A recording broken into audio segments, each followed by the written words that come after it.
আপনাদের দেখাবো মজার একটি রেসিপি। এখানে আলু, ছিম, বেগুন, গাজর দিয়েছি, সবগুলো আমি দিয়ে দিলাম। এখন দিয়ে দিলাম আমি পরিমাণ মতো পানি, দিয়ে দিলাম লবণ স্বাদ মতন, 1/2 চামচ হলুদের গুঁড়া, 1/2 চামচ আদা রসুনের পেস্ট, সামান্য আমি দিয়ে দিলাম পেঁয়াজ কুচি, দিয়ে দিলাম সামান্য আমি কাঁচামরিচ পেস্ট, এখানে দিয়ে দিলাম 2 চামচ আমি মাসকলাইর ডালের গুঁড়া, দিয়ে ভালো করে মিক্সার করে দিয়ে দিলাম।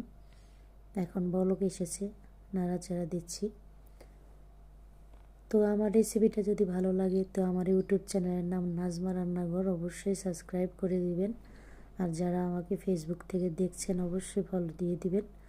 তো আমি একটু ভেঙে দিব সুন্দর করে, সবজিটা যেহেতু গলে গেছে একটু ভেঙে দিলে খেতেও খুব মজা। আমি দিয়ে দিলাম এখানে গরম মশলার গুঁড়া, দিয়ে দিলাম ধনিয়া পাতা, এখানে দিয়ে দিলাম আমি শুকনো মরিচ, 3টা শুকনো মরিচ ছোটো ছোটো করে কেটে দিয়ে দিচ্ছি। এখানে দিয়ে দেবো থেতো করা পেঁয়াজ আর রসুন, দিয়ে এখন এখানে আমি দিয়ে দেবো সবজিটা বলকারি আসা পর্যন্ত। তো আমার যখন হলো রসুনটা ব্রাউন কালার হয়ে গেছে তখন আমি দিয়ে দিলাম সবজিটা ঢেলে। কতটা যে মজা হয়েছে খেতে, ভীষণ মজা। আল্লাহ হাফেজ।